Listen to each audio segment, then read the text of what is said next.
And we're back. Our guest for this segment is an old friend, Wayne McCombs with the Claremore Hall of Fame. You thought I was going to say with the J.M. Davis Gun Museum, but you're still there. Now you're doing this too. You've got a lot of hats. Right, still with the J.M. Davis Arms and Historical Museum, but I'm also on one of the committee members for the Claremore Hall of Fame. What is that? What happened? Help, bring me up to speed. Well, the Claremore Hall of Fame was established in 2010 to highlight some of the famous people that are from Claremore that benefits our community, our state, and our region for these people that have done a lot in their lives. Sure. And so this year we have 2 new members going into the Claremore Hall of Fame. It's going to be May 9th at 6 p.m. at the Claremore Conference Center. Mm-hmm. Can you say who it is? Sure. The winners this year are J.B. Milam, who was the principal chief of the Cherokees in the 1940s from Claremore, and then also from right here at Rogers State. And because of Dr. Richard Mosier, we're on the air here with this television station. Dr. Richard Mosier is our other honoree this year. 2 outstanding gentlemen. That's just great. Great. That's fantastic. Great to the community and really the entire state of Oklahoma, what they've accomplished in their lives. When is the event? It's May the 9th at 6 p.m. at the Claremore Conference Center. They're at 1400 West Country Club Road. I know you already said Claremore. that, but I want to really drive home the point, because television today, a lot of folks hear it, but they don't hear it. And we're going to mention it a third time here in a few minutes. Wayne, you know, I've known you a few years, and I think in a way you and I are kindred spirit in that we are aware of all of the history in Oklahoma. But does it ever amaze you how much history is alive in Rogers County? Oh, this place is amazing. I think the last census had Claremore at around 19,000 people. But there's just a long, long list of people that have gone beyond maybe just having a good working relationship. Mm-hmm. They've dedicated their lives, their business, and their family to helping this community be a better community and with their work. The Hall of Fame was established in 2010, and we have 20 now with the 2 new members. We have 21 members now in the Claremore Hall of Fame. You know, it's interesting to me, everyone who has ever left Rogers County, who's ever left Claremore and gone on to, be it baseball, be it Broadway, aviation, whatever, will still turn and point to Claremore and say, that's where it started for me. Well, and that sort of started with Will Rogers, who told the world about Claremore and what the benefits of being in this area. And it's great to be from Claremore and to live here. Do you think the young ones out there today are aware that not only can you do this, these have done it, so you can too? Well, I hope they do, and that's why one of the reasons we do have the Claremore Hall of Fame. Inside the J.M. Davis Museum, we have the Claremore Hall of Fame in a video version, and then the plaques are at the Claremore Conference Center, where people can see them on a daily basis. But the Claremore Hall of Fame, of course, Will Rogers is in there. His father, Clem Rogers. Rogers County is not named for Will Rogers. It's named for his dad, Clem Rogers. My favorite, J.M. Davis, is in the Claremore Hall of Fame. Dr. Keith Ballard, the amazing amount of work that he has done for public education in really the entire state of Oklahoma is amazing.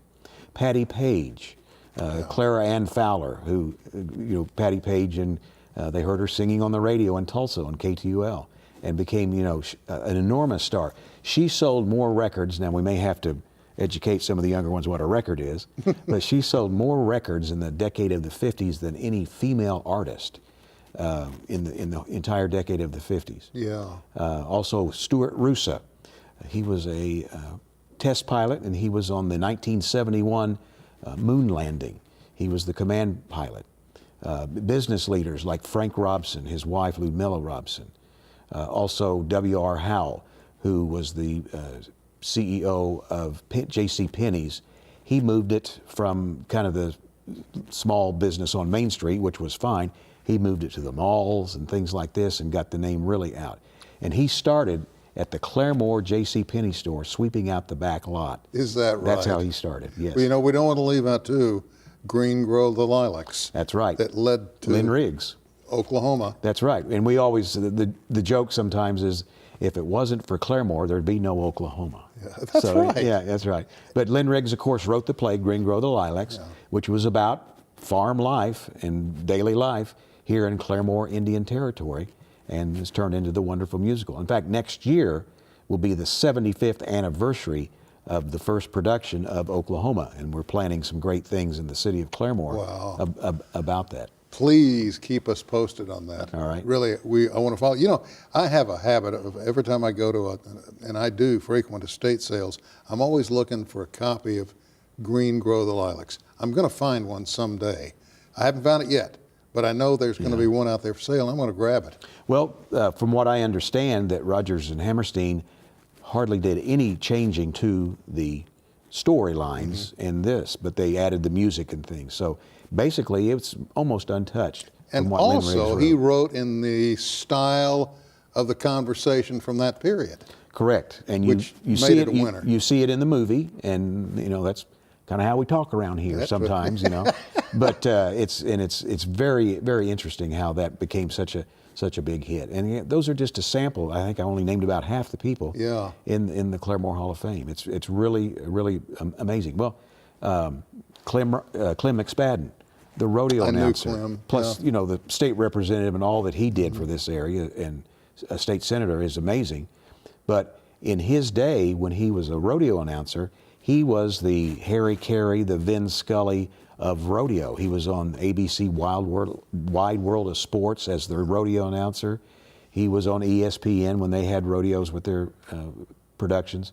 Just an amazing and a very, very kind man. And boy, that's an understatement. A lot of people don't know it, but he's also responsible for launching the career of Reba McEntire. That is correct, and she honored him and sang at his funeral for that. Yeah, he was he found her at a rodeo and asked her to sing the national anthem at the National Finals Rodeo, and he says, "I think you've got something there, girl," and encouraged her for her. And in fact, today Donna McSpadden and Reba are still great friends. Is that right? Right. I met him many years ago. Well, and when you encounter a real winner, you don't forget him. And he was as down to earth and as real as anybody I've ever met. And folk like that are a privilege to know. I mean, you just feel like your saddlebags are full. You're right. Well, his background, he's the nephew of Will Rogers and grew up on his ranch. And then ironically, his 4-H instructor back in the 30s was Maggie Culver Fry, who became the Oklahoma Port Laureate, and she's in the Claremore Hall of Fame. I didn't know the connection there. Yeah. So she wrote hundreds of articles and poems, and just an extremely talented lady. And she taught for a while here at Rogers State University when it was Claremore Junior College. Golly, you know what? We need to pull more teeth and get more out of you, because I'm sitting here getting an education and desperately need it. Well, it's terrific. And back to our new inductees, Dr. Mosier and J.B. Milam, going through some research, the Cherokee Nation and the chief, it was just kind of a disorganized group of meetings is what I've found out. And they would name somebody chief of the Cherokee for a day so he could sign legal papers. That was it. Well, J.B. Milam was the first businessman, the first guy that really took his coat off and went to work. He worked on roads. He helped them get better, the people that lived in rural areas in the Cherokee side of Oklahoma, better postal work. He's the one that sold the old facility at Tahlequah and made it into the Salagi home where they have the presentation for the Trail of Tears. Sure. And worked on their arts and crafts where that would bring money into the tribe. Just a real innovator back in the day. Real great guy. He helped collect Cherokee books. And I found out he gave a mountain lion to the Tulsa Zoo. So anyway, what a great guy. Wayne, we got 25 seconds. Okay. Plug it again. When and where? Okay. It is May 9 at the Claremore Conference Center. They're at 1400 West Country Club Road. For tickets, you can call me at the J.M. Davis Museum, 918-341-5707. We have individual tickets, a small amount, and corporate tickets. And this is a presentation presented by the Cherokee Nation and by RCB Bank, two great community sponsors. Thank you, old friend. You're welcome. Thank you, buddy. I do appreciate it. Now, as we close today's edition of Perspectives, please enjoy Mike Peace and his take on J.J. Cale's After Midnight.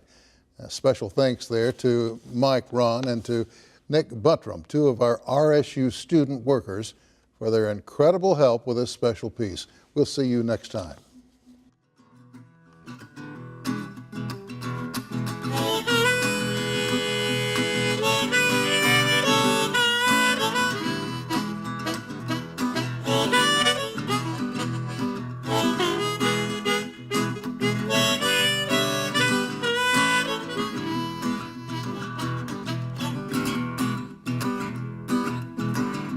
After midnight, we gonna let it all hang out.